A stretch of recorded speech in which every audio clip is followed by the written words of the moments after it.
Hello everyone, welcome to chemistry Bhaiya. मेरा नाम है सौरभ सिंह हनिया और आप देख रहे हैं एल्कोहल्स, फिनॉल्स एंड इथर्स वाले चैप्टर में इथर्स टॉपिक का रियल वन शॉट आपके क्लास 12 बोर्ड्स के लिए, जिसमें हम लोग पूरा थ्योरी को कवर करेंगे 12 बोर्ड्स के हिसाब से और फिर हम लोग लास्ट 5 इयर्स का पीवाईक्यू को भी डिस्कस करेंगे। तो हम लोग शुरू करते हैं इथर्स का रियल वन शॉट आपके क्लास 12 बोर्ड्स के लिए।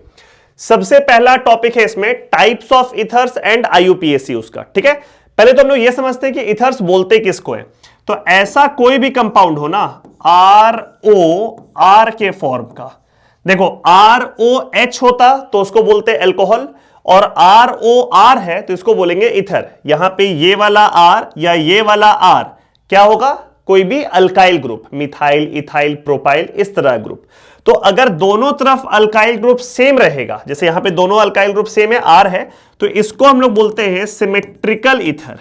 सच ethers are called symmetrical ethers. और अगर मान लो ऐसा इथर होता ROR प्राइम, यानी कि ये वाला अल्काइल और ये वाला अल्काइल अलग अलग होता, तो उसको हम लोग ऑब्वियसली क्या बोल देते, अनसिमेट्रिकल इथर्स। ठीक है, सिमेट्रिकल इथर्स में दोनों अल्काइल सेम है, अनसिमेट्रिकल में दोनों अल्काइल अलग अलग है। एग्जांपल के लिए अगर हम लोग ऐसा लिख दें CH3OCH3 तो ये सिमेट्रिकल इथर हो गया। और अगर हम लोग ऐसा लिख दें CH3O और इधर C2H5 लिख दें CH2CH3 तो ये हो गया अनसिमेट्रिकल इथर। अब इसका जरा सा हम लोग आईयूपीएसी देखते हैं। तो यहां तो खैर दोनों मिथाइल ग्रुप है, तो किसी एक को आप अपना मेन चेन मान लो, वर्ड रूट मान लो, तो उस पर लगा हुआ जो ग्रुप है OCH3, this is called methoxy. तो इस कंपाउंड का नाम हो गया मिथॉक्सी मीथेन। इसका आईयूपीएसी नेम है मिथॉक्सी मीथेन। और ये जो नीचे वाला कंपाउंड है उसमें देखो एक तरफ एक कार्बन है और एक तरफ दो कार्बन है, तो आपका मेन चेन इधर वाला ये दोनों कार्बन होगा, यानी कि इथेन आपका मेन चेन का पार्ट हो गया। और उसमें नंबरिंग कर दिए 1 2, तो 1 पोजीशन पे क्या लगा हुआ है, मिथॉक्सी ग्रुप, तो इसका नाम हो जाएगा 1 मिथॉक्सी इथेन, है ना। 2 कार्बन का वर्ड रूट है तो इसका नाम में हो जाएगा इथेन, इसका वर्ड रूट। खैर ये तो इसका आईयूपीएसी नेम हुआ। अगर इसका हम लोग कॉमन नेम का बात करें तो इसका कॉमन नेम होगा, ये हो गया आईयूपीएसी। ठीक है, पहला वाला नाम जो लिखा हुआ है वो है आईयूपीएसी और सेकेंड नेम जो हम लोग लिख रहे हैं वो कॉमन नेम है। इसका कॉमन नेम है डाईमिथाइल इथर। ठीक है, आप लोगों को दिख भी रहा होगा बिकॉज इधर भी मिथाइल ग्रुप है, इधर भी मिथाइल ग्रुप है, तो ये हो गया डाईमिथाइल इथर। और इसका आईयूपीएसी नेम तो ये रहा 1 मिथॉक्सी इथेन। और इसका कॉमन नेम क्या हो जाएगा, तो एक तरफ बाबू मिथाइल है और एक तरफ इथाइल है ना। इस बार दोनों सेम अल्काइल नहीं है, तो मिथाइल का M और इथाइल का E में इथाइल का E पहले आता है अल्फाबेटिकली, तो इसका नाम हो जाएगा इथाइल मिथाइल इथर। ये सारा था अल्काइल इथर बिकॉज यहां पे दोनों ग्रुप क्या लगा हुआ था, अल्काइल। और एक होता है अराइल इथर। अराइल इथर कैसा होता है, तो एक तरफ बेंजीन रिंग होगा, एक ऑक्सीजन लगा हुआ है और इधर एक अल्काइल ग्रुप होगा। तो मान लो यहां पे लिख दिए हम CH3। ठीक है, तो ये एग्जांपल हो गया अराइल इथर का। ध्यान रखना, अराइल का मतलब ऑक्सीजन से जुड़ा हुआ 2 अल्काइल में से एक तरफ फिनाइल ग्रुप होना जरूरी है। ठीक है, इसका आईयूपीएसी नेम क्या हो जाएगा, तो ऑब्वियसली ये आपका वर्ड रूट बनेगा बेंजीन और उस पे लगा हुआ क्या है, मिथॉक्सी ग्रुप, तो इसका नाम हो गया, आईयूपीएसी नेम इसका हो गया मिथॉक्सी बेंजीन। ठीक है, मिथॉक्सी बेंजीन। अब यहां एक चीज देखो, जैसे हम इथर का वापस से एक बार ये जनरल फॉर्म बना रहे हैं ROR। ठीक है, 2-3 बात करेंगे इसके प्रॉपर्टीज के बारे में। तो यहां पे ना ऑक्सीजन के पास ये 2 लोन पेयर ऑफ इलेक्ट्रॉन्स है and this oxygen you can see is sp3 hybridised, है ना। 2 सिग्मा बॉन्ड बना हुआ है, 2 लोन पेयर है, तो इस ऑक्सीजन का हाइब्रिडाइजेशन क्या है, sp3। अब sp3 का आइडियल बॉन्ड एंगल कितना होता है, 109 डिग्रीज 28 मिनट्स। sp3 का आइडियल बॉन्ड एंगल होता है 109 डिग्रीज और 28 मिनट। ठीक है, यहां पर देखना एक कॉन्सेप्ट का बात आएगा यहां पे, जहां पे कंफ्यूजन भी होता है। अब जनरली आप लोग अगर याद होगा केमिकल बॉन्डिंग, तो VSEPR थ्योरी कहता है कि जिस कंपाउंड में लोन पेयर आ जाता है, उसमें लोन पेयर बॉन्ड पेयर के रिपल्शन के वजह से ये वाला बॉन्ड एंगल जो है, ये वाला बॉन्ड एंगल वो कम हो जाता है। समझ में आ रहा है, जैसे ये वाला बॉन्ड एंगल ऐसे है तो ये आइडियली कितना होना चाहिए, 109-28, लेकिन ऊपर में तो लोन पेयर है, तो लोन पेयर के रिपल्शन के वजह से ये वाला एंगल ऐसे घट करके 109-28 से कम हो जाना चाहिए अकॉर्डिंग टू VSEPR थ्योरी। ठीक है। तो कुछ बच्चों के दिमाग में कंफ्यूजन रहता है कि सर ये वाला लोन पेयर की वजह से VSEPR थ्योरी अगर लगाएंगे हम लोग तो ये वाला जो एंगल है यहां पर जो ईथर में ROR एंगल रहता है ये एंगल तो 109.28 से कम होना चाहिए VSEPR के अकॉर्डिंग। लेकिन ये एक स्पेशल केस है, यहां पर क्या होता है कि VSEPR थ्योरी से ज्यादा डोमिनेटिंग फैक्टर होता है ये दोनों अल्काइल ग्रुप का रिपल्शन, यानी कि लोन पेयर ऊपर से दबा रहा है तो ये एंगल कम होना चाहिए, लेकिन यहां जो दोनों अल्काइल ग्रुप है वो अल्काइल ग्रुप एक दूसरे को रिपेल कर रहा है और वो एंगल उसकी वजह से रिपल्शन की वजह से बढ़ जा रहा है। और एक्चुअली ये जो एंगल निकल करके आता है it is greater than 109 degree 28 minute, ये इससे ज्यादा निकल करके आता है। इनफैक्ट जो सबसे छोटा R है वो क्या होगा, मिथाइल ग्रुप होगा। तो जब मिथाइल वाले केस में ही एंगल आपका 109.28 से ज्यादा निकल के आ रहा है, मतलब ये जो एंगल होता है this angle is approximately 111 degree. तो जब मिथाइल वाले केस में ही ज्यादा हो गया 109.28 से, तब तो जैसे जैसे आप अल्काइल ग्रुप को बड़ा करते जाओगे वैसे वैसे बॉन्ड एंगल और बड़ा होते जाएगा। जैसे अगर यहां मिथाइल के जगह आप इथाइल डाल दो तो उसका एंगल जो होगा वो 111 डिग्री से भी ज्यादा होगा। तो ये बात को ध्यान रखना है। अगर एग्जाम में आप बैठेंगे और क्वेश्चन पूछेगा एंगल के बारे में तो VSEPR थ्योरी कॉन्सेप्ट लगाओगे तो क्वेश्चन गलत हो जाएगा। इसका एंगल 109.28 से ज्यादा होता है, ये ध्यान रखना अपने को, ठीक है। ये एक कॉन्सेप्ट हुआ। दूसरा बात, जैसे मान लो यहां पे हम 3 कार्बन का एक अल्केन ले लें प्रोपेन, फिर यहां पे हम एक ईथर ले लें, ये ईथर ले लिए सिंपल सा, और एक ले लें हम ये इथेनॉल। अब इन तीनों का आप देखो तो मॉलिक्यूलर मास कंपेरेबल है, एक जैसा है, बहुत डिफरेंस नहीं है। इसमें कार्बन एक एक्स्ट्रा आ गया, 2H है तो यहां O एक्स्ट्रा आ गया है, वहां भी एक O एक्स्ट्रा आ गया, कार्बन 2 है, तो कंपेरेबल मोलर मास है ये तीनों का। तो इन तीनों का बॉइलिंग पॉइंट को कंपेयर करने के लिए एग्जाम में पूछता है, भाई इन तीनों का बॉइलिंग पॉइंट कंपेयर कर लो, ठीक है। तो ऑर्डर ना ये रहेगा, अल्केन से ज्यादा इथर और इथर से ज्यादा एल्कोहल। एल्कोहल टॉप पे क्यों गया, बिकॉज इसमें आपको दिखेगा इंटरमॉलिक्यूलर हाइड्रोजन बॉन्ड। जिस भी मॉलिक्यूल में, जिस भी कंपाउंड में ये OH बॉन्ड होता है उसमें होता है इंटरमॉलिक्यूलर हाइड्रोजन बॉन्ड, तो वो टॉप पे चला गया। इथर में OH बॉन्ड नहीं है तो इंटरमॉलिक्यूलर H बॉन्ड तो नहीं होगा इसमें, लेकिन इसमें ना डाइपोल मोमेंट हाई रहेगा इससे। ये अल्केन तो नॉन पोलर है, दिस इज नॉन पोलर, इसका नेट डाइपोल मोमेंट क्या है, 0। यहां पे देखो CH3O, ये क्या है ना sp3 हाइब्रिडाइज्ड है, इसीलिए ना कभी ऐसे नहीं बनाना कि ऐसे CH3 बना दिए, ये O बना दिए, CH3 बना दिए, ये बनाया हुआ स्ट्रक्चर गलत है। ऐसे बना हुआ कभी कभी रहता है कि भाई ये वाला कंपाउंड का नाम बताइए या इसका प्रॉपर्टी बताइए, ऐसा चलेगा, but actually structure wise this is wrong, because ये ऑक्सीजन अगर sp3 हाइब्रिडाइज्ड है तो ये लीनियर हो ही नहीं सकता, sp3 तो बेंड शेप का होता है, तो इसलिए बेंड शेप का है। और ये CH3 और O में जो डाइपोल मोमेंट है वो कट नहीं रहा है, आपको दिख रहा है वो कट नहीं रहा है, इसलिए ये वाला मॉलिक्यूल हो गया पोलर। इसका एक नेट डाइपोल मोमेंट है जिसके वजह से इथर का बॉइलिंग पॉइंट अल्केन से ज्यादा होगा फॉर कंपेरेबल मोलर मास। याद रखना है अल्केन से ज्यादा बॉइलिंग पॉइंट इथर का है, क्योंकि अल्केन है नॉन पोलर और इथर है पोलर, और इथर से ज्यादा बॉइलिंग पॉइंट अल्कोहल का है, बिकॉज इथर में कोई इंटरमॉलिक्यूलर H बॉन्ड नहीं है, अल्कोहल में है इंटरमॉलिक्यूलर H बॉन्ड, जिसके वजह से उसका बॉइलिंग पॉइंट बढ़ गया, ठीक है।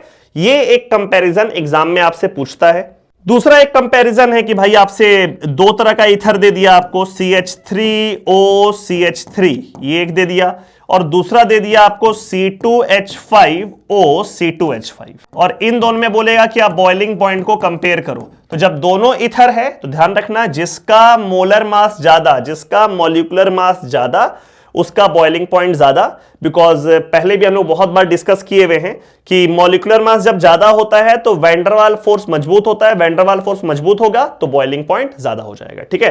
तो 2 पॉइंट याद रखेंगे, अल्केन इथर एल्कोहल का कंपैरिजन, और दूसरा इथर्स में अगर बात करें तो जैसे जैसे उसका मॉलिक्यूलर मास बढ़ता जाएगा वैसे वैसे बॉइलिंग पॉइंट भी इंक्रीज करता जाएगा, ठीक है। चलिए आगे बढ़ते हैं। नेक्स्ट टॉपिक है इथर का प्रिपरेशन। हम लोग को इथर का 2 प्रिपरेशन मेथड बोर्ड एग्जाम के सिलेबस में पढ़ना है। पहला है डिहाइड्रेशन ऑफ अल्कोहल और दूसरा है विलियमसन इथर सिंथेसिस। तो एक एक करके देखते हैं दोनों को। देखिए ध्यान दीजिए, जैसे यहां पे एक एल्कोहल हम बनाएं CH3CH2OH, और अच्छा है समझना है बिकॉज डिहाइड्रेशन ऑफ एल्कोहल से दो अलग अलग प्रोडक्ट फॉर्म करता है, ठीक है। जैसे इस एल्कोहल को अगर आप इस पे डिहाइड्रेशन करना चाहें, डिहाइड्रेशन करने का तरीका है H+ के साथ इसको हीट कर दिया जाए। H+ एसिड कैटालाइज्ड डिहाइड्रेशन होता है, H+ के साथ इसको हीट कर दिया जाए, ठीक है। और इसका टेम्परेचर अगर हम लोग ले लें greater than equal to 443 kelvin. In fact NCERT की अगर बात करें तो 443 केल्विन का एक टेम्परेचर को वहां पर मेंशन किया हुआ है। तो या तो ये टेम्परेचर आप यहां पे ध्यान रख लो या फिर हाई टेम्परेचर याद रख लो, ठीक है। तो इसमें क्या होता है कि इसमें डिहाइड्रेशन से बनता है अल्कीन, हाई टेम्परेचर बनता है अल्कीन। यहां से निकलेगा OH और बगल वाले कार्बन से निकलेगा एक H और बगल में डबल बॉन्ड बन जाएगा यहां पे, और यहां पे प्रोडक्ट फॉर्म करेगा CH2 double bond CH2, alkyne का फॉर्मेशन होगा। वहीं अगर हम लोग सेम एल्कोहल लेकर के आए CH3CH2OH और इसमें हम लोग H+ के साथ हीट कर दें और टेम्परेचर अगर है इसमें less than equal to 413 kelvin, ये वाला भी देखो 413 जो टर्म है ना 413 केल्विन, ये भी मेंशन करके रखा हुआ है एनसीईआरटी में कि अगर ये तापमान पे आप हीट करेंगे तो यहां पर रिएक्शन कैसा होगा, ध्यान सुनना। यहां पर क्या हुआ है ना, इसका एक ही इक्विवेलेंट आया और उसमें से OH और H निकल करके यहां से -H2O, डिहाइड्रेशन का मतलब क्या होता है H2O का निकलना, तो यहां से ये H2O निकल करके अल्कीन बन गया, ठीक है। लेकिन अगर आप थोड़ा सा कम तापमान पे हीट करेंगे उसको तो ये बोल रहा है भाई कि नहीं हम अब एक में से H2O नहीं निकालेंगे। जैसे यहां पे क्या हुआ ना, आप 1 मोल लेकर के आए उसमें से H2O निकाल दिए और वो अल्कीन बन गया। ये बोल रहा है कि नहीं, उतना गर्म नहीं किया गया, उतना हाई टेम्परेचर नहीं है, इस बार आप 2 मोल लेकर के आओ और उस 2 में से मिला करके एक H2O निकालेंगे। जैसे ऐसा है CH3CH2OH, फिर 1 मोल और ले आओ तो यहां लिख देते OH CH2CH3 ऐसे लिख दिए, और यहां से दोनों मिला करके हम एक H2O निकालेंगे। आ रहा है बात समझ में? यहां अकेला अल्कोहल बोल रहा है कि हमको लेकर के आओ, अकेले हम H2O दे देंगे। ये बोल रहा है कि नहीं हम अकेले नहीं देंगे, बहुत हाई टेम्परेचर नहीं है, 2 मॉलिक्यूल लाओ एक H2O यहां से निकालेंगे। तो यहां पे देखो कैसा बन गया CH3CH2O, फिर यहां CH2CH3, तो यहां पे फॉर्म कर गया इधर CH3CH2 और यहां पे O CH2 और यहां CH3 दिख रहा है। तो अगर हम लोग एसिड के साथ डिहाइड्रेशन करें एल्कोहल का तो 2 प्रोडक्ट हम लोग को मिलता है, एक मिलता है अल्कीन, एक मिलता है इथर। अल्कीन जो है आपको वो हाई टेम्परेचर पे मिलेगा, प्रिफरेबली 443 केल्विन से ऊपर जब अकेला अल्कोहल डिहाइड्रेशन करेगा, और इथर मिलेगा 413 केल्विन के नीचे लो टेम्परेचर पे डिहाइड्रेशन करने से जब इस तरह का प्रोडक्ट आपको मिलेगा, ठीक है। तो अभी हम लोग को फोकस करना है ये वाले रिएक्शन पे बिकॉज हम लोग इथर का प्रिपरेशन देख रहे हैं। तो इसका जरा जल्दी से हम लोग मैकेनिज्म देखते हैं कि कैसे ये काम करता है। देखिए ये एक अल्कोहल लेकर के आए, इस अल्कोहल का नाम है इथेनॉल और इसमें क्वेश्चन दिया हुआ है कि आपको H+ हीट करना है and the temperature is given 413 kelvin. तो जैसे 413 केल्विन हम देखे, हम समझ गए कि हमको इथर बनाना है इस बार भाई, ठीक है। तो इसका मैकेनिज्म लिखने के लिए एग्जाम में बोला है, देता भी मैकेनिज्म लिखने के लिए। क्या करें, तो ये ऑक्सीजन का जो लोन पेयर है ये H+ पे इलेक्ट्रॉन पेयर डोनेट करेगा, मतलब this is donor, this is acceptor, this is nucleophile, this is electrophile, ठीक है। और यहां पर क्या फॉर्म कर गया CH3CH2 और यहां पे बन गया OH2+, एक बढ़िया leaving group. OH2+ is a good leaving group, है ना।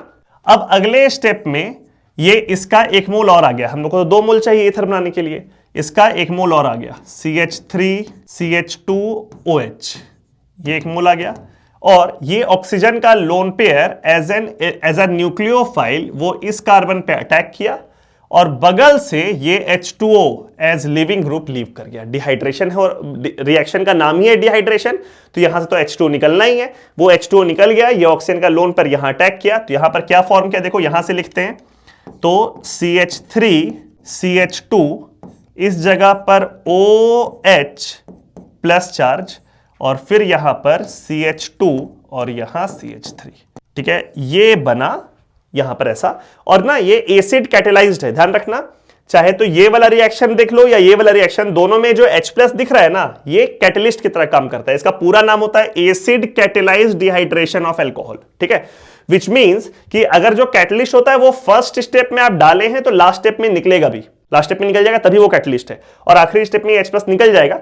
वैसे भी आप लोगों को होगा जानकारी कि पॉजिटिवली चार्ज ऑक्सीजन पे लगा हुआ जो हाइड्रोजन है वो बहुत एसिडिक होता है। O पे प्लस चार्ज है, बहुत खुश है नहीं, वो इतना इलेक्ट्रोनेगेटिव एटम है, उस पे प्लस चार्ज है, तो वो अपने से लगा हुआ H को in the form of H+ release कर देता है ताकि वो ऑक्सीजन न्यूट्रल होकर के स्टेबल हो जाए। ठीक है, तो ये लास्ट स्टेप में यहां से वो H+ निकल जाएगा और इसका फाइनल प्रोडक्ट बन गया CH3 CH2O CH2 CH3। So this is the mechanism of preparation of ether from alcohol through dehydration in presence of H+ as catalyst. ठीक है, ये पहला रिएक्शन था प्रिपरेशन का ईथर का।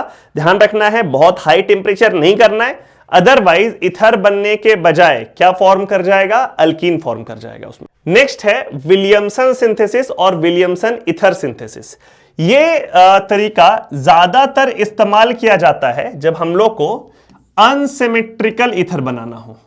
जैसे हम लोग पहला जो प्रिपरेशन का मेथड पढ़े डिहाइड्रेशन ऑफ अल्कोहल से ईथर बनाने का तरीका, वो ज्यादातर इस्तेमाल होता है सिमेट्रिकल ईथर के प्रिपरेशन में, बिकॉज वहां पर दोनों अल्कोहल जो आ रहा है वो तो सेम आ रहा है, तो वहां पर ईथर में जो दोनों तरफ का अल्काइल ग्रुप लग रहा है वो भी सेम लग रहा है, सिमेट्रिकल ईथर बन रहा है। और ये विलियमसन सिंथेसिस ज्यादातर इस्तेमाल किसमें होगा, अनसिमेट्रिकल ईथर के प्रिपरेशन में। ठीक है, इसमें देखते हैं ओवरऑल कैसा रिएक्शन होता है। एक इसमें हम लोग लेकर के आते हैं अल्कोक्साइड आयन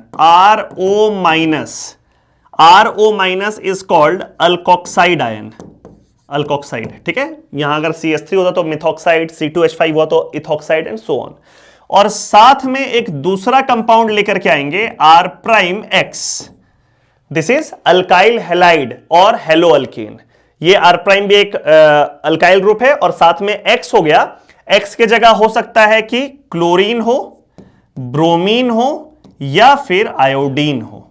फ्लोरीन नहीं चलेगा because fluorine is a bad leaving group, वो रिएक्शन नहीं करता है। क्लोरीन, ब्रोमीन या iodine, all these three are good leaving group. ठीक है, ये ऐसा निकल करके आया और ये O- इस R' पे ऐसे अटैक किया as a nucleophile, this is nucleophile, this electrophile, और साइमल्टेनियसली ये लिविंग ग्रुप जो X है वो लीव कर गया। तो यहां पर देखो प्रोडक्ट क्या बना। अच्छा, ये मैकेनिज्म का नाम क्या होता है, इस मैकेनिज्म का नाम होता है SN2, न्यूक्लियोफिलिक सब्स्टिट्यूशन बाइमॉलिक्यूलर, जिसमें एक ही स्टेप में न्यूक्लियोफाइल अटैक भी करता है और लिविंग ग्रुप लीव भी कर जाता है। तो यहां पे प्रोडक्ट क्या फॉर्म कर गया, R'।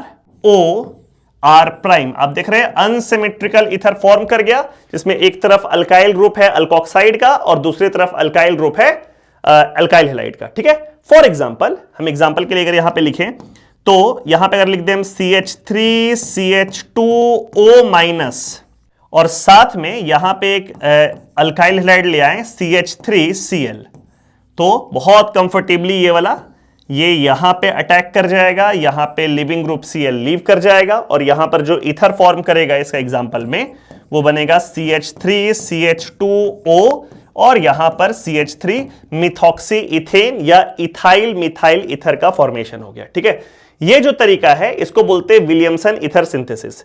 इस तरीके का एक बहुत बड़ा लिमिटेशन है। लिमिटेशन ये है कि ये जो अल्काइल, देखो इसका बहुत टेंशन नहीं है, अल्कोक्साइड का बहुत टेंशन नहीं है, टेंशन है इस अल्काइल हैलाइड का। ये अल्काइल हैलाइड, जैसे यहां पे अल्काइल हैलाइड हम लोग कैसा लेकर के आए, तो ये देखो मिथाइल हैलाइड है, CH3 है, तो मिथाइल हैलाइड अगर लेकर के आते हैं या 1 डिग्री लेकर के आते हैं हम लोग 1 डिग्री अल्काइल हैलाइड, तब तो भाई सब्स्टिट्यूशन करके ईथर ठीक ठाक यील्ड में बन जाएगा। जैसे इस केस में मिथाइल वाले केस में तो ये पूरा का पूरा ईथर 100% बनेगा, पूरा ईथर 100% बनेगा। 1 डिग्री भी लेकर के आओगे तब भी वहां पे ईथर ठीक ठाक बन जाएगा। 1 डिग्री समझ गए ना, इस पे एक कार्बन लगा हुआ है, तब भी ईथर ठीक ठाक बन जाएगा। लेकिन अगर यहां पे आप ले आते हैं अल्काइल हैलाइड 2 डिग्री या 3 डिग्री, जैसे हम एग्जांपल दिखाते हैं आपको, 2 डिग्री दिख रहा है बिकॉज ये carbon containing Cl is attached to 2 carbon, 2 degree है। अब यहां अगर आप एक अल्कोक्साइड ले आते हैं, कोई भी छोटा बड़ा कैसा भी अल्कोक्साइड, अब यहां जो आप सोच रहे हैं ना कि ये वाला अटैक करके Cl को निकाल करके SN2 करके ईथर बनाए, that will be minor product, वो कम बनेगा। मेजर प्रोडक्ट इसका क्या होगा, देखो ध्यान दो, यहां ना एलिमिनेशन रिएक्शन हो जाएगा। यहां पर हम यहां पे CH2H कर देते हैं, ठीक है, लिविंग ग्रुप वाला जो कार्बन है उसके बगल वाले कार्बन का एक H निकाल देते हैं और ये अल्कोक्साइड का लोन पेयर इस H को निकाल लेगा। यानी कि इस बार देखो ध्यान से, यहां पे ये काम किया है अल्कोक्साइड एज न्यूक्लियोफाइल जो उस कार्बन पे अटैक कर रहा है, और ये वाला अल्कोक्साइड इस हाइड्रोजन को निकाल रहा है, H+ को निकाल रहा है, तो ये काम कर रहा है एज बेस, इसको निकाल लिया और ये जो इलेक्ट्रॉन पेयर है ये बनाएगा यहां पाई बॉन्ड और यहां से Cl निकल गया। ठीक है, इसको बोलते हैं एलिमिनेशन रिएक्शन। और एलिमिनेशन रिएक्शन करके प्रोडक्ट कैसा बना, तो यहां डबल बॉन्ड बन जाएगा और यहां पे प्रोडक्ट बनेगा CH3CH डबल बॉन्ड CH2 और अल्कीन का फॉर्मेशन हो गया as major product, as major product. तो क्या ध्यान रखना है हम लोग को कि अगर आपका अल्काइल हैलाइड मिथाइल या 1 डिग्री है तब तो वैसे केस में आप SN2 करके सब्स्टिट्यूशन करके इथर को बना सकते हैं, लेकिन अगर ये 2 डिग्री आ गया तो ये 2 डिग्री में ये अल्कीन बन जाएगा मेजर प्रोडक्ट और माइनर प्रोडक्ट में बनेगा इथर। माइनर प्रोडक्ट समझ गए, ये यहां अटैक करके जो Cl को निकाल के आपको इथर बनाना था, कैसा इथर बनेगा यहां पे देखो तो, जैसे ये तो अल्कीन बन गया, इथर बनेगा RO है, RO है और O पे लग जाएगा ये कार्बन, तो ये वाला कार्बन लगते के साथ CH3 ये इथर बनेगा ना, ये O यहां अटैक किया Cl निकल गया तो ये वाला इथर बनेगा और ये इथर बन जाएगा माइनर। अगर 2 डिग्री अल्काइल हैलाइड लेकर के आएंगे आप तो इथर बनेगा माइनर और अल्कीन बन जाएगा मेजर, तो फिर भी ये इथर के प्रिपरेशन का एक अच्छा तरीका है नहीं। और आखिरी बात, अगर आप यहां ले आए 3 डिग्री अल्काइल हैलाइड CH3CH3CH3Cl है ना, ये 3 डिग्री लेकर के आए और यहां पे आप अटैक करना चाहेंगे RO माइनस का, किसके साथ, 3 डिग्री के साथ। ध्यान रखना, आप लोगों को पहले से पता हो शायद या ना पता हो, 3 degree alkyl halide SN2 mechanism nucleophilic substitution reaction bimolecular नहीं देता है। जैसे ये O माइनस यहां अटैक करके Cl निकाला तब तो ये बना, तो ये जो प्रोडक्ट बना था this was formed as a result of which mechanism, SN2, और 3 डिग्री कभी SN2 नहीं देता है। तो इसमें आप ये भी नहीं सोच सकते कि सर ये अटैक करके Cl निकाल के इथर जरा सा भी बनाएगा।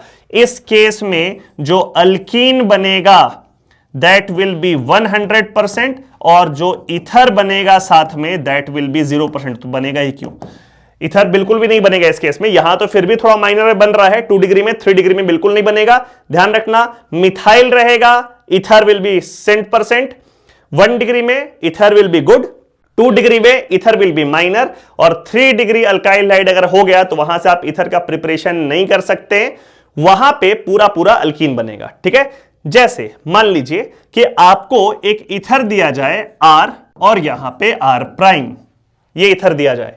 अब इस इथर को विलियमसन इथर सिंथेसिस से अगर आपको बनाना है तो आपके पास 2 तरीका है इसको बनाने का। ध्यान देना, इस इथर को फॉर्म करने का आपके पास 2 मेथड है थ्रू विलियमसन इथर सिंथेसिस।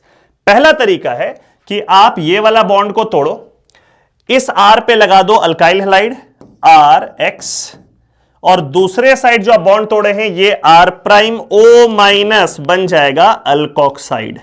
एक तरफ वाला R को अल्कोक्साइड बना दिए, एक तरफ वाले R को अल्काइल हैलाइड बना दिए, यहां पे ऐसे अटैक करेगा और ये X निकल जाएगा, ये इथर बन जाएगा। एक तरीका ये है इथर बनाने का। दूसरा तरीका क्या है कि आप इधर वाला बॉन्ड तोड़ो और इधर वाले R को बना दो अल्काइल हैलाइड। ठीक है, तो यहां पे क्या बना, R'(X) बन गया अल्काइल हैलाइड और दूसरे साइड वाला RO बनाएगा इथर, तो RO- बनाया इथर और R'(X) बना दिया अल्काइल हैलाइड और ये ऐसे करके SN2 करेगा और फिर से ये वाला इथर बन जाएगा। यानी कि आपके पास 2 तरीका है इस इथर को बनाने का थ्रू विलियमसन इथर सिंथेसिस, और आपसे पूछा जाएगा कि इन दोनों में बेहतर तरीका कौन सा है। हमेशा ध्यान रखना, ये R को देखो, ये R' को देखो और ये देखो कि उन दोनों में बड़ा कौन है, डिग्री वाइज बड़ा कौन है।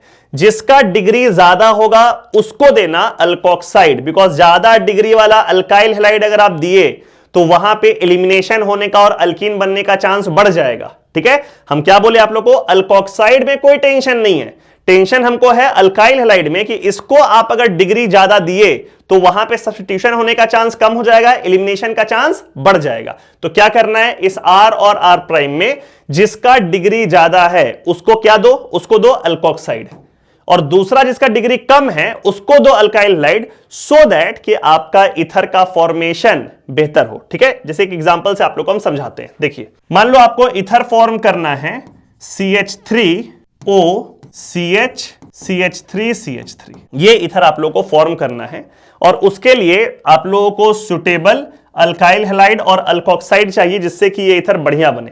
तो आप देखो इस तरफ जो ग्रुप है वो तो मिथाइल है 0 डिग्री, और इस तरफ जो ग्रुप है वहां पे कार्बन क्या डिग्री में है 2 डिग्री में है। तो हम क्या बोले हायर डिग्री वाले को अल्कोक्साइड दो, यानी 2 डिग्री वाले को अल्कोक्साइड दो। तो यहां पे बनेगा CH3 यहां O-, ये 2 डिग्री वाले को अल्कोक्साइड बना दिया, और ये जो मिथाइल है इसको आप बना दो मिथाइल हैलाइड CH3Cl। अब ये दोनों को आप रिएक्ट करेंगे, क्योंकि ये मिथाइल है 0 डिग्री, तो ये तो पूरा का पूरा SN2 करेगा और 100% यही वाला ईथर बनेगा, कोई एलिमिनेशन नहीं होगा। ठीक है, याद रखना है ये वाला चीज एग्जाम में कई बार पूछता है। रेट्रोसिंथेसिस बोलते हैं इसको, कि ईथर दे दिया है और आपको प्रॉपर रिएक्टेंट डिजाइन करना है जिससे कि वो प्रोडक्ट तगड़ा बने, अच्छा बने।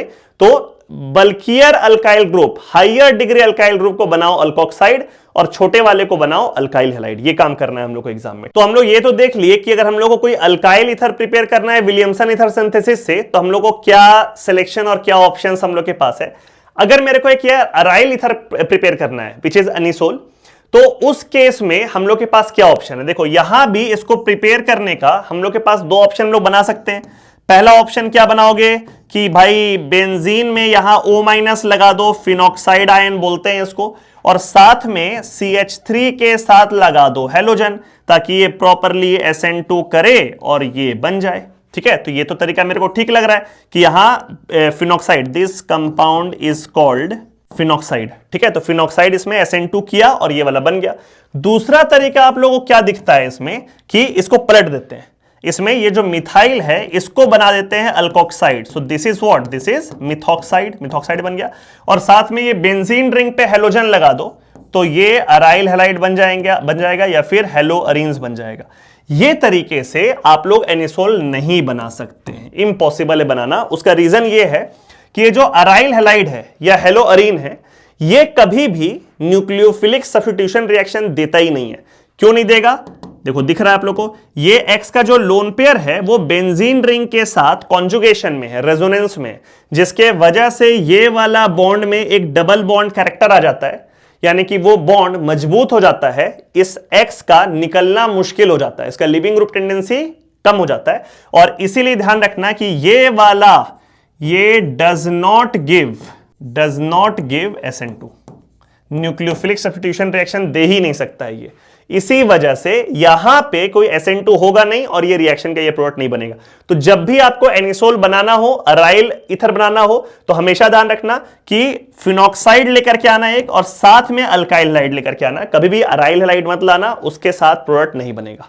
चलिए देखिए PYQ जितना अभी तक हम लोग पढ़े हैं उस पर बेस्ड है, तो इस पर थोड़ा सा फोकस करते हैं हम लोग। Williamson synthesis of preparing dimethyl ether is an example of which reaction. Williamson जैसे भी हम लोग पढ़े, तो ये किसका रिएक्शन हुआ, this is an example of SN2 mechanism. अभी जस्ट हम लोग देखे SN2 मैकेनिज्म का एग्जाम्पल है ये वाला विलियमसन ईथर सिंथेसिस। आगे बढ़ते हैं, Williamson synthesis of preparing di, अगर वही SN2 रिएक्शन, सब MCQs रिपीटेशन वाला क्वेश्चन पूछता है। COC bond angle in ether molecule is, अभी हम लोग पढ़े 109 डिग्री 28 मिनट से ज्यादा होता है, तो उससे जस्ट जो बड़ा ऑप्शन होगा उसको आप टिक कर देंगे। ठीक है, 111 डिग्री जो कि डाइमिथाइल ईथर का एक्चुअली होता भी है। असर्शन रीजन है, an ether is more volatile than an alcohol of comparable molar mass. More volatile का मतलब होता है बॉइलिंग पॉइंट कम होना, ज्यादा वोलेटाइल, ज्यादा वेपर में आसानी से कन्वर्ट कर रहा है, तो उसका बॉइलिंग पॉइंट कम है। हम लोग को पता है ईथर का बॉइलिंग पॉइंट अल्कोहल से कम होता है ऑफ कंपेरेबल मोलर मास। तो अगर बॉइलिंग पॉइंट कम है मतलब उसका वोलेटिलिटी ज्यादा है, तो वोलेटिलिटी ज्यादा है, बात पक्का है, मतलब कि असर्शन सही है। और रीजन है ethers are polar in nature, ये भी सही बात है कि ईथर तो पोलर नेचर का होता ही है। लेकिन क्या ये रीजन इस असर्शन का करेक्ट एक्सप्लेनेशन है? मेरे को नहीं लगता है। मेरे को लगता है कि दोनों सही तो है लेकिन करेक्ट एक्सप्लेनेशन नहीं है। इसका करेक्ट एक्सप्लेनेशन होता अगर हम लोग यहां पे इंटरमॉलिक्यूलर हाइड्रोजन बॉन्डिंग का टर्म को देख रहे होते, क्योंकि ईथर ज्यादा वोलेटाइल है अल्कोहल से, क्योंकि अल्कोहल में इंटरमॉलिक्यूलर हाइड्रोजन बॉन्डिंग है, इस वजह से उसका वोलेटिलिटी कम है, बॉइलिंग पॉइंट ज्यादा है। तो इसका आंसर क्या होगा कि ए और आर करेक्ट तो दोनों है, लेकिन रीजन जो है ये असर्शन का करेक्ट एक्सप्लेनेशन नहीं है। ठीक है, हाँ, इसमें अगर ये बोलता ना कि अल्केन जो है वो ज्यादा वोलेटाइल होता है इथर से, होता भी है, तो उसका कारण सही होता कि ethers are polar in nature, but यहां पे इथर और अल्कोहल का कंपैरिजन है तो यहां पे एच बॉन्डिंग का तो होना जरूरी था। नेक्स्ट फिर से असर्शन रीजन है, the COC bond angle in ethers is slightly less than tetrahedral angle. तो गलत बात हो गया ना, टेट्राहेड्रल एंगल से तो बड़ा होता है COC बॉन्ड एंगल, है ना।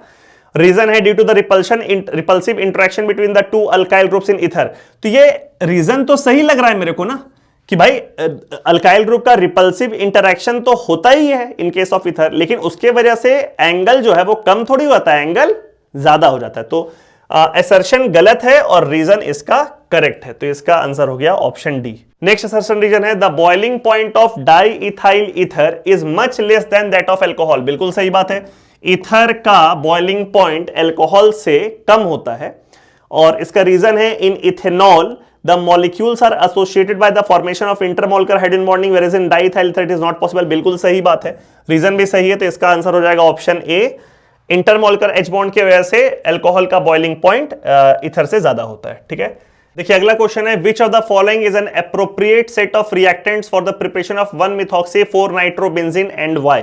तो पहले तो जो कंपाउंड मेरे को बनाना है उसका IUPAC नेम लिखा हुआ है, उसका स्ट्रक्चर बना लेते हैं। 1 मिथॉक्सी कह रहा है तो यहां पे मिथॉक्सी बन गया, और 4 नाइट्रो यानी कि यहां पे NO2 ग्रुप जिसको कि नाइट्रो बोलते हैं, ये मेरे को बनाना है। और कह रहा है कि उसमें A और B दोनों में से बेहतर तरीका कौन है। तो एक बार NO2 को इग्नोर करो और ऊपर वाले पार्ट को देखो, ये एनिसोल वाला पार्ट आप लोगों को दिख रहा होगा। और हम पहले ही बता चुके हैं कि अगर आपको एनिसोल बनाना है तो उसमें कभी भी हेलोअरेन्स मत लाना, हेलोअरेन्स SN2 नहीं देता है। तो इन दोनों में देखो हेलोअरेन यहां पे आपको दिख रहा है, बेंजीन पे Br, तो ये वाला रिएक्शन तो हो नहीं सकता है, तो ये गलत हो गया। और क्या करना है, हमेशा आपको फिनॉक्साइड लेकर के आना है, यानी कि ये बेंजीन पे O- या ONA, एक ही बात है, ONA इज O- Na+, ठीक है। तो ये लेकर के आओ, तो ये ऑक्सीजन का लोन पेयर इस पे अटैक करके ये Br को निकाल करके वो प्रोडक्ट दे देगा। ठीक है, तो इसका आंसर हो जाएगा option number A is correct, not be. और वाई आपसे पूछा है तो इसको आप प्रॉपर्ली एक्सप्लेन कर सकते हैं कि ये जो Br है इसका लोन पेयर बेंजीन रिंग के साथ कॉन्जुगेशन में है, जिसके वजह से उस Br का लिविंग ग्रुप टेंडेंसी कम हो गया है, और हेलोअरेन्स कभी भी SN2 मैकेनिज्म देता नहीं है, तो यहां पे न्यूक्लियोफिलिक सब्स्टिट्यूशन हो नहीं पाएगा, प्रोडक्ट नहीं बन पाएगा। फिनॉक्साइड बहुत कंफर्टेबली कर देगा। यहां पे मिथाइल ब्रोमाइड है जो कि शानदार SN2 देगा, और एक्सक्लूसिव ये वाला प्रोडक्ट हम लोग का फॉर्म हो जाएगा। Write the equation for the preparation of two methyl two methoxy propane by Williamson synthesis. तो पहले तो जो कंपाउंड है उसका हम स्ट्रक्चर ड्रॉ कर लें, CH3 कार्बन 2-मिथाइल 2-मिथॉक्सी बोला है, तो OCH3 और यहां CH3, देखिए तो सही बना ना फोटो। ये आपका हो गया मेन चेन, नंबरिंग किए 1 2 3, 2 पे मिथाइल भी है, 2 पे मिथॉक्सी भी है, ठीक है, और प्रोपेन। ये आपको बनाना है विलियमसन ईथर सिंथेसिस इक्वेशन। तो आप लोगों को तो पता ही है, हम पहले ही बोल चुके हैं कि ये वाला बॉन्ड टूटेगा, आपको देखना पड़ेगा दोनों तरफ का जो अल्काइल है उसमें डिग्री ज्यादा वाले को आप देंगे अल्कोक्साइड और कम डिग्री वाले को अल्काइल हैलाइड। तो एक तरफ तो ये 3 डिग्री आ रहा है कार्बन और एक तरफ मिथाइल आ रहा है, तो कैसा बनेगा, 3 डिग्री वाले को आप दे देंगे अल्कोक्साइड, कार्बन यहां पर CH3, यहां पर CH3, यहां पे O-, ये हो गया आपका अल्कोक्साइड वाला पार्ट, और दूसरे तरफ CH3Cl, ये जो कम वाला छोटा वाला कार्बन है इसको अल्काइल हैलाइड और बड़े वाले को अल्कोक्साइड, सो दैट कि ये बिल्कुल कंफर्टेबली इधर अटैक, ये वाला और ये बन गया। तो ये रिएक्शन प्रॉपर्ली आप लोग को लिख देना है। नेक्स्ट क्वेश्चन है कि अल्कोहल का एक डिहाइड्रेशन करके ईथर बनाया हुआ है 413 केल्विन पे, और क्वेश्चन थोड़ा मिट गया है इसमें ना, इसका मैकेनिज्म हम लोग को लिखना है। तो मेरे को लगता है कि एग्जैक्टली इसी अल्कोहल का मैकेनिज्म पीछे आप लोग को हम बता चुके हैं, उसी मैकेनिज्म को इस क्वेश्चन में प्रॉपर्ली बता देना है। और इसलिए मैकेनिज्म बताए भी थे क्योंकि मेरे को ध्यान में था कि एक PYQ में प्रीवियस ईयर क्वेश्चन में मैकेनिज्म पूछा हुआ है। ठीक है, अगला क्वेश्चन है, sodium tert butoxide is treated with CH3Cl। Now what is sodium tert butoxide? इस कंपाउंड को बोलते हैं sodium tert butoxide. This is tert butyl group, और यहां पे ONA अगर लिखा हुआ है, this is called sodium tertiary butoxide. ठीक है, यहां पे ऐसे O- रहता है, और Na तो खैर रहे या ना रहे फर्क नहीं पड़ता है, वो तो ऐसे ही कैटायन की फॉर्म में है। और साथ में इसको रिएक्ट करने के लिए बोला है CH3Cl के साथ प्रॉपर विलियमसन ईथर सिंथेसिस हो जाएगा इसमें। ये अल्कोक्साइड है, इसका लोन पेयर यहां अटैक करेगा, ये यहां से निकल जाएगा और यहां पे एक ईथर फॉर्म करेगा, that ether is CH3 carbon, यहां पर CH3 CH3 और यहां पे OCH3। This is the ether formed. तो प्रिपरेशंस और प्रॉपर्टीज ईथर्स का ओवर हो गया है। अब हम लोग लास्ट सेक्शन की तरफ आ रहे हैं ईथर्स का, which is reactions of ethers. पहला रिएक्शन है रिएक्शन विथ HX, और ये X हो सकता है क्लोरीन, ब्रोमीन या आयोडीन, यानी कि आपको ये 3 एसिड के में से किसी के साथ रिएक्ट करने के लिए एग्जाम में बोलेगा ईथर को। HCl, HBr, HI, HF नहीं होगा बिकॉज वो एक वीक एसिड है। और इन तीनों में भी सबसे स्ट्रॉन्गेस्ट एसिड होता है HI, तो ज्यादातर क्वेश्चन जो है वो HI के साथ ही पूछता है, तो हम लोग अपना थ्योरी भी HI के साथ ही करेंगे, ठीक है। यहां पर देखो एक ईथर लेकर के आते हैं, CH3O, थोड़ा अनसिमेट्रिकल ले लेते हैं ताकि आप लोगों को बहुत कॉन्सेप्ट क्लियर हो जाए। ये ईथर लेकर के आए हैं और इसका रिएक्शन हम कर रहे हैं HI के साथ। कैसा रिएक्शन है देखो, HI एक स्ट्रॉन्ग एसिड है, H+ और I- के फॉर्म में टूटेगा। ये ऑक्सीजन का लोन पेयर इस H+ पे अटैक करेगा। ऑब्वियस सा बात है, लोन पेयर है, H+ के पास वेकेंट s ऑर्बिटल है, अटैक करेगा। और अटैक करने के बाद यहां पे फॉर्म हो जाएगा CH3O, CH2, CH3 और यहां पे लग गया एक hydrogen with a positive charge, ठीक है। अब O पे पॉजिटिव चार्ज है, ऑक्सीजन कह रहा है इन दोनों अल्काइल को कि भाई या तो हम ये वाला बॉन्ड तोड़ेंगे या तो हम ये वाला बॉन्ड तोड़ेंगे, तुम लोग जल्दी से डिसाइड कर लो कौन सा बॉन्ड तोड़ोगे, I- के साथ। तो अगले स्टेप में आ गया I- जो HI से निकला हुआ है, और वो I- काम करने वाला है बाबू एज अ न्यूक्लियोफाइल, यानी कि एज अ डोनर, ठीक है। तो I- को बोला जा रहा है कि दोनों की में से किस अल्काइल पे आप अटैक करके बॉन्ड को ब्रेक करेंगे, तो I- सेलेक्ट करेगा लोअर डिग्री वाले अल्काइल को। जैसे यहां देखो, यहां पे मिथाइल है 0 डिग्री और यहां पे जो इथाइल ग्रुप है ये है 1 डिग्री, तो यहां पे मैकेनिज्म होता है SN2। SN2 का मतलब लोअर डिग्री वाला अल्काइल को प्रेफरेंस मिलेगा, तो ये इस CH3 पे अटैक करेगा और ये वाला बॉन्ड ब्रेक कर गया, ये बॉन्ड ब्रेक कर गया। जैसे ही ये बॉन्ड अब ब्रेक किया, यहां पर क्या प्रोडक्ट बनेगा देखो, ये CH3 इस I के साथ चला गया तो बन गया है CH3I मिथाइल आयोडाइड, और साथ में उस तरफ क्या बना जरा ध्यान से देखो कि CH3 CH2OH, यानी कि एक बन गया इथेनॉल और एक बन गया मिथाइल आयोडाइड। तो आयोडाइड कौन सा अल्काइल बनाया, जो छोटा अल्काइल है, और जो बड़ा वाला अल्काइल है, हायर डिग्री वाला अल्काइल है, वो क्या बनाया यहां पे, अल्कोहल, ठीक है। अगर सवाल में दिया रहे कि आपका जो HI का रिएक्शन आप कर रहे हैं उसमें HI एक्सेस में है, यानी कि एक HI तो यहां पर यूज कर ही लिए हम लोग, और HI एक्सेस में बहुत सारा HI है, तो क्या होगा ना, ये वाला अल्कोहल इस HI से रिएक्ट कर जाएगा। ये अल्कोहल्स वाले टॉपिक में हम लोग देख चुके हैं, और बहुत कंफर्टेबली यहां पे बन जाएगा CH3 CH2I, यानी कि एक्सेस में अगर HI रहेगा तब तो फिर दोनों साइड का अल्काइल ग्रुप आयोडाइड बना देगा, पहले ये फिर ये, ठीक है। लेकिन अगर लिमिटेड अमाउंट में HI रहेगा तो ऑब्वियसली पहले कौन बनाएगा, जिसका अल्काइल छोटा है, जो अल्काइल छोटा है जिसका डिग्री कम है, ठीक है। अब देखो यहां पे हम लोग बात कर रहे हैं बार बार कि कौन बनाएगा पहले आयोडाइड, जिस अल्काइल का डिग्री कम है, बट इसमें एक्सेप्शन है। एक्सेप्शन ये है कि अगर दोनों साइड में किसी एक अल्काइल भी, कोई एक अल्काइल भी 3 डिग्री हुआ तो पूरा मैकेनिज्म चेंज हो जाएगा। जैसे मान लो इसको देखो, CH3 कार्बन, यहां पर CH3, यहां पर CH3 और ये O CH2 CH3, हम ये वाला इथर अगर लेकर के आते हैं तो क्या होने वाला है इस मैकेनिज्म में, ध्यान देना।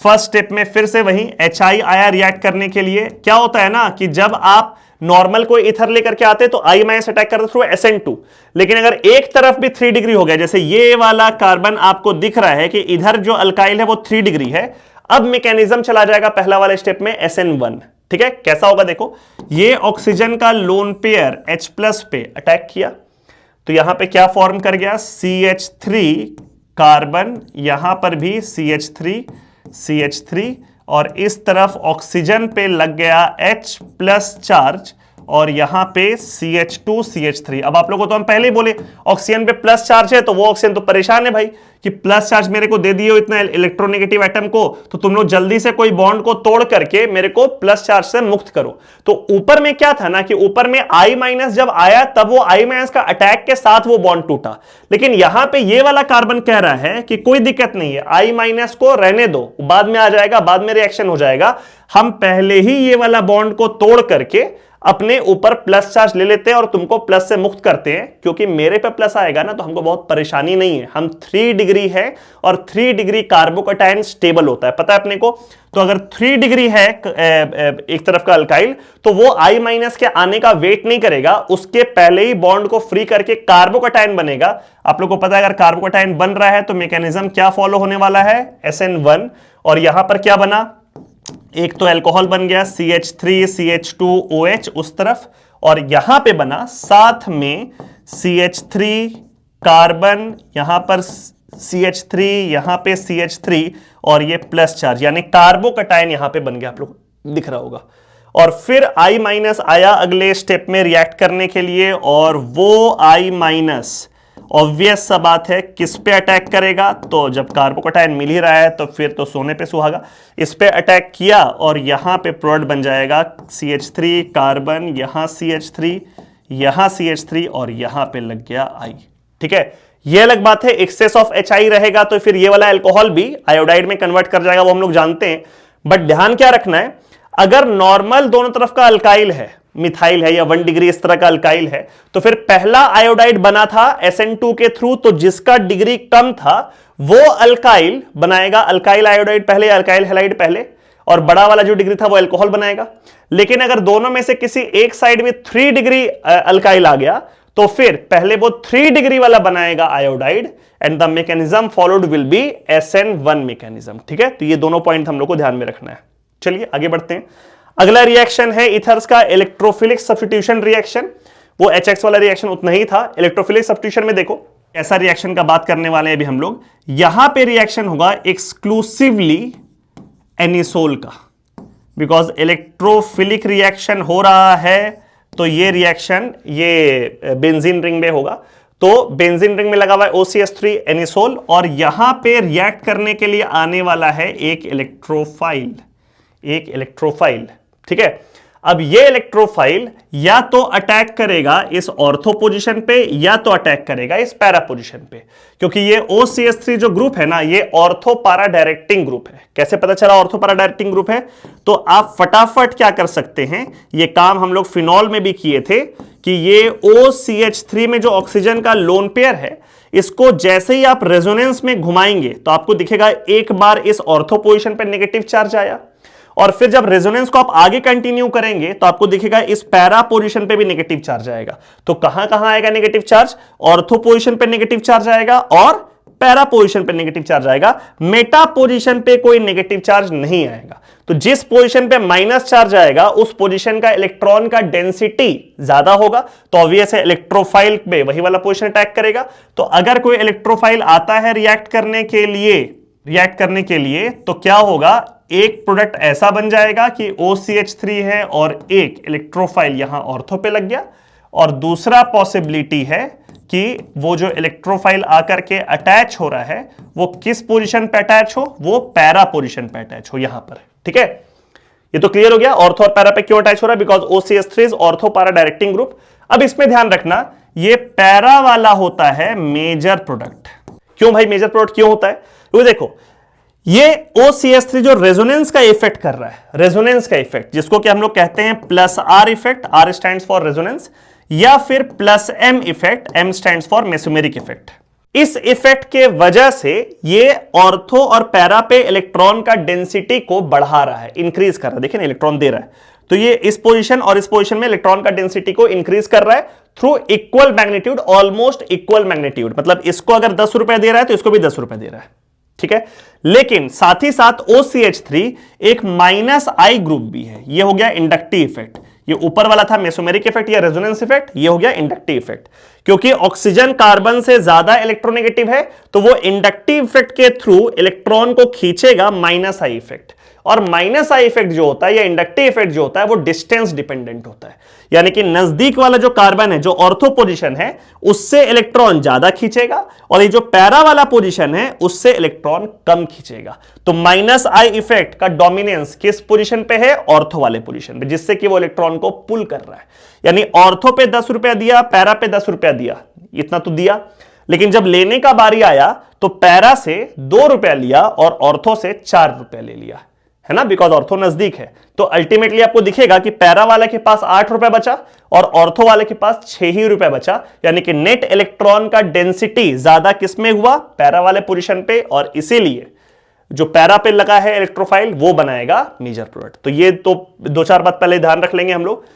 ऑर्थो और पैरा डायरेक्टिंग ग्रुप है जिसमें पैरा वाला बनाएगा मेजर प्रोडक्ट। फॉर एग्जांपल कि अगर मान लो ये एनिसोल है OCH3 और इसमें आप डाल दिए HNO3 plus conc H2SO4, nitration का रिएजेंट है ये, तो यहां जो प्रोडक्ट फॉर्म होगा वो क्या क्या प्रोडक्ट बनेगा? तो एक तो ऐसा बन गया कि OCH3 है और ऑर्थो पोजीशन पे NO2 लग गया, ऑर्थो नाइट्रो एनिसोल, और दूसरा प्रोडक्ट यहां पे फॉर्म करेगा कि यहां पर OCH3 है और पैरा पोजीशन पे NO2 लग गया, and this one will be major product. ये आपका बनेगा मेजर प्रोडक्ट, ये वाला हो जाएगा माइनर प्रोडक्ट। अगर मान लीजिए हम लोग सिंपल बेंजीन लेकर के आए और साथ में एनिसोल लेकर के आए और इन दोनों में हम कंपेयर करने का बात करें कि इन दोनों में इलेक्ट्रोफिलिक सब्स्टिट्यूशन का रेट का बात करो, ये सब एग्जाम में पूछता है, रेट का बात करो, तो ये रेट में तो ये ज्यादा हो जाएगा। अभी समझाया आप लोगों को, OCH3 में ये जो मेसोमेरिक इफेक्ट है इसके थ्रू वो इलेक्ट्रॉन ज्यादा दे रहा है रिंग को। हाँ माइनस आई है, बट माइनस आई का इफेक्ट तो कमजोर है ना, दिया था 10 रुपया, लिया है 2-4 रुपया, तो नेट ये ऑक्सीजन जो है वो मेसोमेरिक रेजोनेंस इफेक्ट के थ्रू इलेक्ट्रॉन का डेंसिटी को रिंग में बढ़ा रहा है। और अगर बेंजीन रिंग में इलेक्ट्रॉन का डेंसिटी हाई है तो इलेक्ट्रोफाइल के तरफ अटैक करने का उसका टेंडेंसी भी ज्यादा होगा। ये तो पता है अपने को, जो डोनर एटम होता है उसमें अगर इलेक्ट्रॉन का डेंसिटी ज्यादा है तो बेहतर डोनर है वो।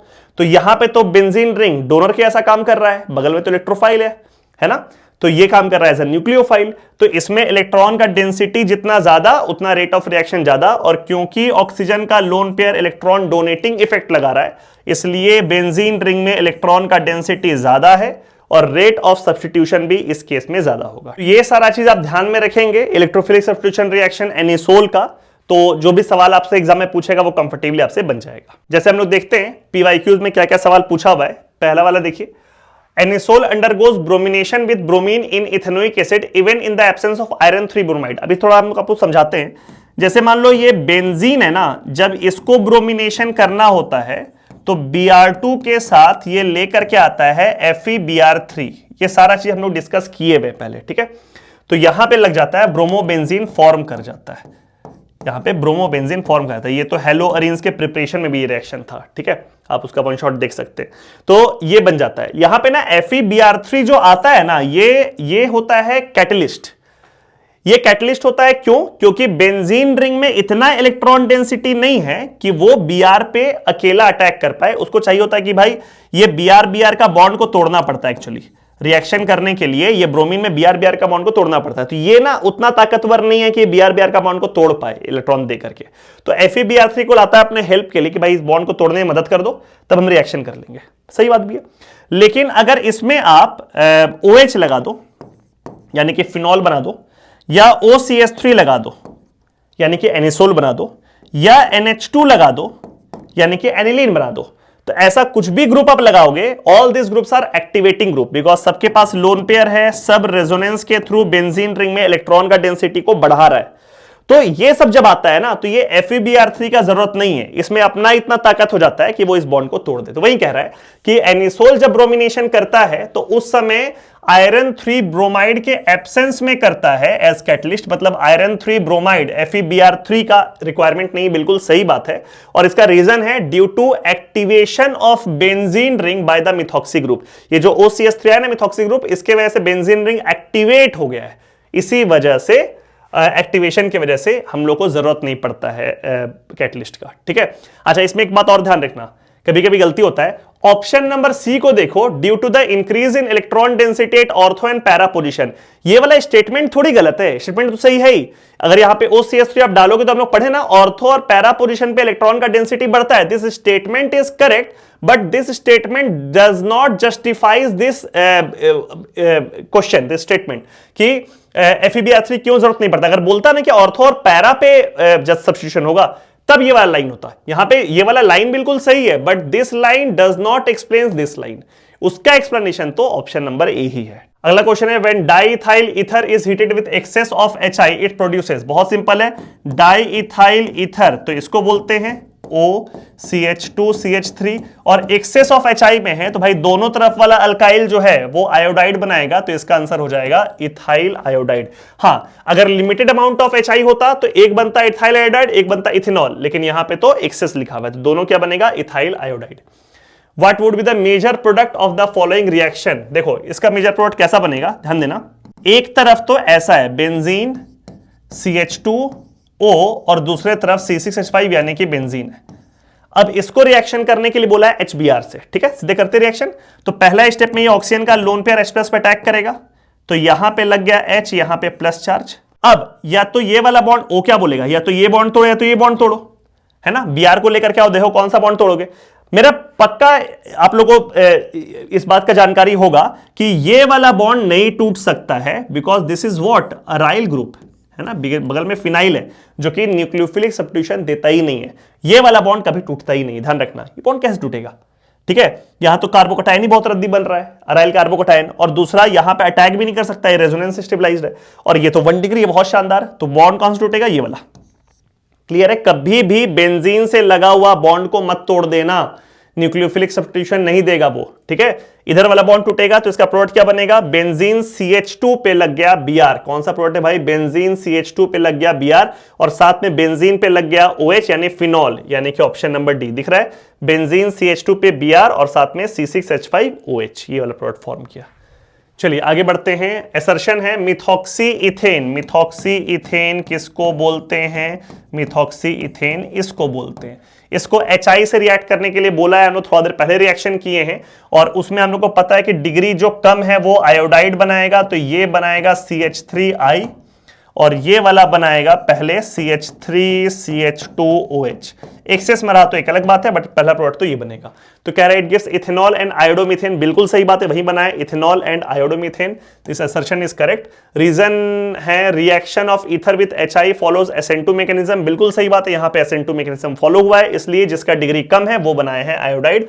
सो इसका आंसर होगा ऑप्शन ए, दोनों सही है और रीजन करेक्ट एक्सप्लेनेशन भी है। कंप्लीट द फॉलोइंग, बहुत सिंपल है, एक तरफ 3 डिग्री दिया हुआ है और एक तरफ मिथाइल है, HI से रिएक्शन किए। आप लोग क्या बोले थे, एक्सेप्शन वाला केस है कि अगर 3 डिग्री आए तो फिर वो बनाएगा आयोडाइड थ्रू SN1 होगा ना, और साथ में दूसरा वाला बना देगा एल्कोहल, ठीक है। और थोड़ा बेहतर करना है इसको, पहला प्रोडक्ट तो ये हो गया कि 3 डिग्री है तो ये बना दिया आयोडाइड, दूसरा वाला बना दिया अल्कोहल, और फिर फर्दर अगर एक्सेस में है तो उसको भी आयोडाइड बना दो। बता, यहां तक अगर क्वेश्चन को आप छोड़ देंगे तब भी आपको पूरा नंबर मिलेगा, 1 नंबर का तो रिएक्शन ही है, ठीक है। नेक्स्ट है right the chemical equation for the following nitration of anisole. Simple सा है, यही तो एग्जैक्टली हम पीछे किए हैं। ये एनिसोल है और इसमें नाइट्रेशन करने के लिए बोला है, मतलब कि HNO3 प्लस कॉन्क H2SO4, ठीक है। दोबारा लिखने का कोई जरूरत है नहीं, पीछे अगर आप देखें तो ये वाला काम हम कर चुके हैं, एग्जैक्टली नाइट्रेशन ही किए थे। देखिए एनिसोल का नाइट्रेशन ऑर्थो और पैरा पे लगेगा, जिसमें पैरा वाला हो जाएगा मेजर। और अगला सवाल, हाँ एनिसोल में HI का रिएक्शन है, बहुत सिंपल है। फिर से आप लोग को हम बोले ये वाला बॉन्ड तो अपन तोड़ेंगे नहीं, बेंजीन से लगा हुआ बॉन्ड तो टूटता नहीं है, तो कौन सा बॉन्ड टूटेगा, CH3 वाला बॉन्ड टूटेगा। मिथाइल वाला है तो वो लगा देगा आयोडाइड, तो CH3I लगेगा और साथ में फिनॉल, ठीक है। कभी भी बेंजीन से लगा हुआ बॉन्ड को नहीं तोड़ेंगे, उसके दूसरी तरफ जो अल्काइल ग्रुप है वो वाला बॉन्ड को तोड़ करके उसमें लगाएंगे हम लोग आयोडाइड, ठीक है। ये मेरे को लगता है कि फिनॉल के प्रिपरेशन में भी हम ये रिएक्शन को पढ़ाएं, जाके देखना। What happens with anisole treated with HI? Exactly same question again. This is anisole. This is anisole और इसको अगर हम लोग रिएक्ट करेंगे HI के साथ में तो फिर ये CH3I बन जाएगा और साथ में फिनॉल बन जाएगा C6H5OH, ठीक है, लास्ट वाले क्वेश्चन के जैसा exactly same question. Write the structure of the products obtained by heating anisole with conc HI, again methyl iodide followed by preparation of, followed नहीं, साथ में preparation of phenol. So that's it. We are done with the real one shot of ethers. I hope you liked the video और आपको पूरा chapter, पूरा theory और PYQ अच्छे समझ में आया होगा। अगर आपको वीडियो यूजफुल लगता है तो अपने बैचमेट और क्लासमेट के साथ इसको जरूर शेयर करना, और कोई भी डाउट, कोई भी क्वेश्चन दिमाग में हो तो कमेंट सेक्शन को यूज करो, वहां पे पूछो मेरे से क्वेश्चन, और आगे आने वाले रियल वन शॉट वीडियोस का भी वेट करो। किसी टॉपिक का आपको अगर पहले चाहिए वीडियो तो जरूर कमेंट सेक्शन में मेरे से मांगना उसको। और ठीक है, अपने बोर्ड एग्जाम का तैयारी अच्छे से करो। Good luck.